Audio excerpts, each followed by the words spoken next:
Uh, yeah, let's dive to this other uh, topic that is also interesting, profoundly interesting in a way that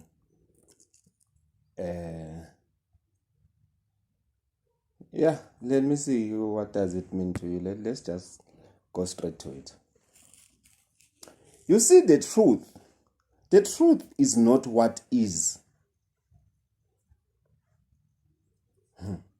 Let me repeat this. The truth is not what is, but the truth is rather what it means to you. That's the truth. What it means to you. And want to understand the truth is what it means to you. You also now get to understand that since the meaning of things can change as we grow over time, the meaning of things changes. That means the truth can still remain the same, but it can change the meaning it holds.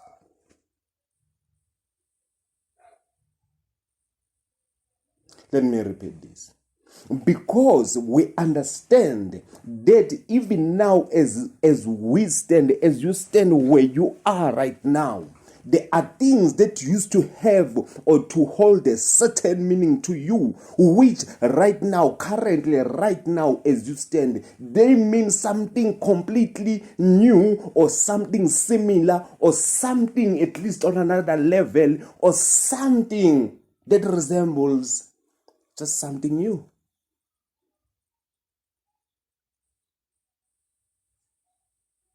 So we should and we must have that in our conscience, that whenever we say this is the truth, whenever we say this is the way, you must allow also for other people to catch up. Because the thing that means something to you today at a particular point in the past, it didn't have the same meaning as it is right now. So also when in dealing with people, in dealing with the ideas and the beliefs of others and the values and the worldview and everything, the way in which we perceive the world, you must be open-minded enough and be of great character enough to understand that even if something you can consider it to be true and know it to be true and have unpackable evidence behind it that it is the truth, but doesn't necessarily mean that everybody has undergone all that processing and to arrive in the same conclusion as you.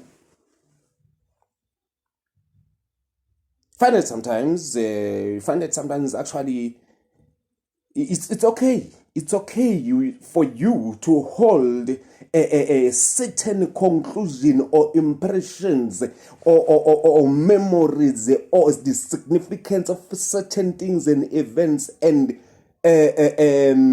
morals that maybe to other people they might seem not to be having the same weight as they do to you. So you must understand that it is because of your inner processing, your worldview through your own personal and particular experiences and the way in which the road that you have traveled, the everything, people that you have met, places you have went to, books that you have read, songs you have sang, downfalls that you have experienced, good times, everything put together. That's what happened. And you concluded that So that this no means what? This means what? Forget what they told you.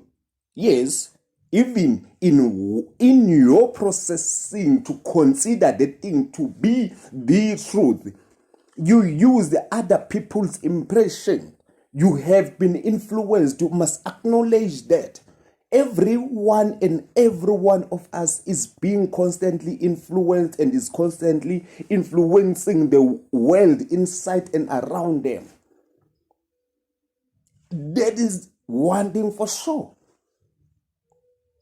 So also the meaning of things or the truth changes. As a matter of fact, when you come to it, you acknowledge that actually it really doesn't change. It's just that you acquire new levels of awareness about that thing, that you start to look at it in a little bit more different way than you first thought. You understand that? That is now the maturity. Maturity is not about the point at which something reaches its peak.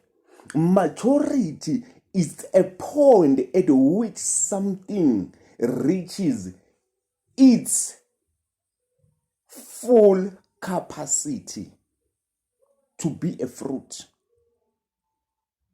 And then after that point, it's consumable. When you consume it, you won't consume it while it's still trying to be a fruit. You consume it once it's a fruit, so you get to enjoy it. So there are many things that you have learned in your life that perhaps, even if you know they are there, but you haven't matured enough in that sphere or in that area for you to be able to consume or to use that knowledge to your advantage. You understand?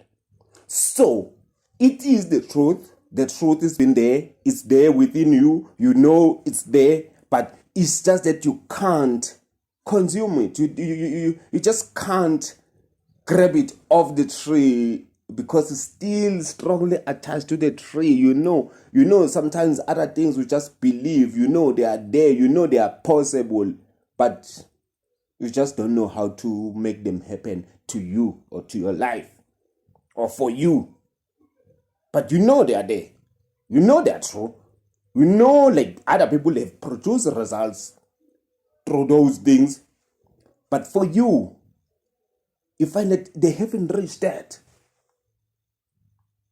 So this is what I'm touching here. That really, if we can go a little bit just below the surface on this topic, you will find that really there are ways, there are instruments and maneuvers and procedures which you can do to make sure that even if something you feel that it's an area in which you lack, it's an area in which you don't feel comfortable, you can approach it with the right instrument and protocols, or the surfing or the filtration system of your mind. You can have a clear and viable filtration system, fenestrated system that is able to absorb nutrients from whatever thing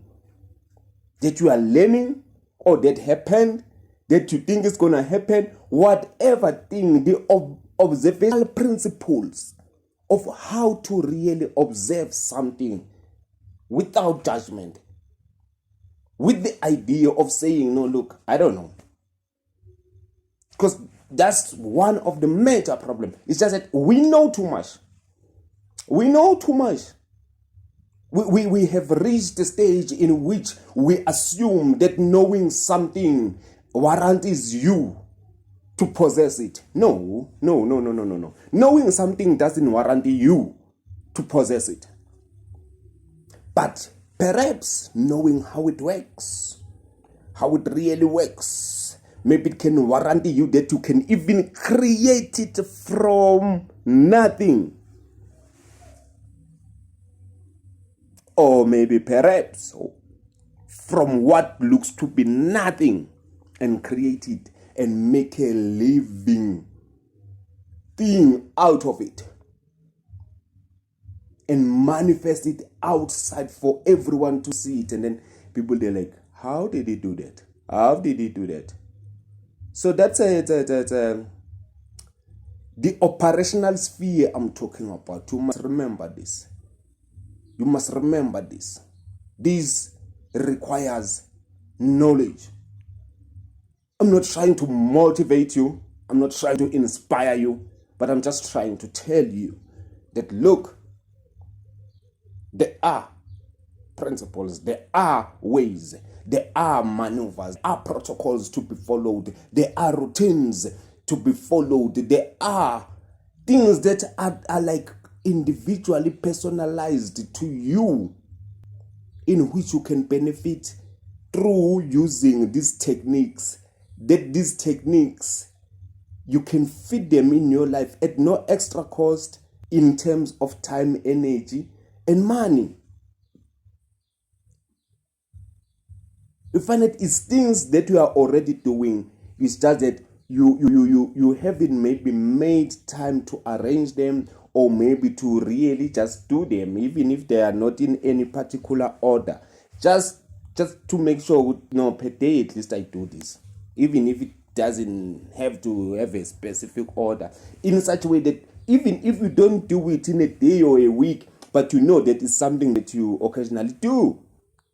Whenever you encounter something that you feel that really this now, I don't know, you can just employ these techniques and then and see where it takes you. But I'm telling you, I'm speaking here right now. I'm at Joburg, Soweto. I'm currently unemployed. I'm currently not having money. I'm out. But I know through the application of these, I've already made it. As a matter of fact, to me right now, it's a repeat cycle, because I have already applied these principles in my life before, but now with a better understanding now and better knowledge, now I know for sure that from here, life is just going to get better and better. Not easy, just better. You understand? So this is how confident I am in these principles, that I'm not trying to say, look at me, I've made it. No, I'm saying, look at me, I'm in a journey, but I'm in a journey, I already know the results. They are in my favor. I don't know what the results will be, but I know whatever happens, I will work it out to my favor. So if you can reach that state where you know that you have systems in place, process everything, the chaos in and around us. If you know you have those filtration systems to make things make sense to you, discovering your own truth, and your own truth, it shouldn't and it must not be the same as the next person. It must not be the same as your brothers. It must not be the same as your sisters. It must not be the same as your fathers. It must not be the same as your cousin. It must not be the same as your relative. It must not be the same as your stranger, because you are a unique entity. You are a unique individual with a specific mission, which is to be determined by you, by prioritizing the things that truly mostly matters to you. That's your mission. There's no guy out there waiting to give you a to-do list. You write the to-do list.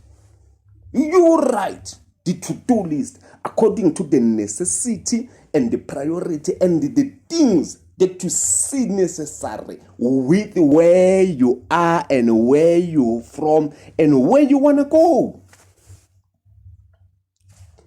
That truth, it should address those things that you cannot change and address those things that you can change and accept those things that you cannot change.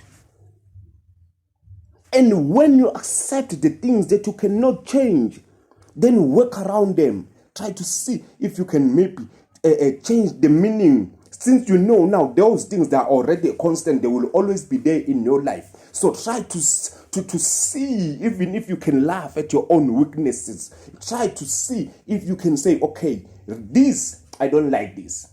Okay, since I don't like it, I've tried to change it. Okay, I see it doesn't change.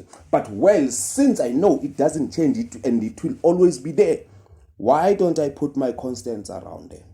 Why don't I put things that I want to happen even after a long period of time? Why don't I hang them around the thing that won't change? And then you find that even your weaknesses now, they turn into strength. Just simply understanding that your truth, it's not and it should not be the same as anyone for that matter. Because you live in a unique time, you are living in a unique space, you are living a life in a different level of awareness than the next person, even if you are twins. Life cannot hold the same meaning for both of you. Your priorities, they cannot be the same. Even identical twins, they don't have the same fingerprint. They can share everything as much as possible, but there's that thing that which uniquely and individually personalized to set you apart from the rest of the group. So find that which makes you unique. Even sometimes you find that this thing that you need to find is not that far. It's so obvious, but you are busy frowning upon it. You are not realizing that that thing that you've been suffering from, or thing that you've been avoiding since you were born or since you've been growing up, that thing that you think is your weakness, that thing that you don't want to talk to people about, that thing that you don't want to show people, find that that's the thing that really that sets you apart. What does it mean to you? No, not to other people. To you. Is it possible for you to change what it means? Because it seems quite obvious that, okay, you can't change it probably. But then since you can't change it, can't you maybe put some loads? You use it as your wardrobe, as your closet? Instead of saying, this tree, I've been wanting to put a bed here, like this tree. Why don't you just let it and be like, okay, look, I'm not going to put a bed there in that corner because this tree, it keeps on standing in that corner. Okay, what can I do with you? Tree, okay, look, I have some clothes. I will hang my clothes there. And I know, since I hang them there, and you are always there at the corner, my clothes, I will find them in the corner. So, the truth, the kind of truth that really makes you free, that's the one I'm talking about. That the one that is individualized to you. We can see and experience the same experience, but the meaning of it can be different, thereby differing our personalities and our worldview. Thank you.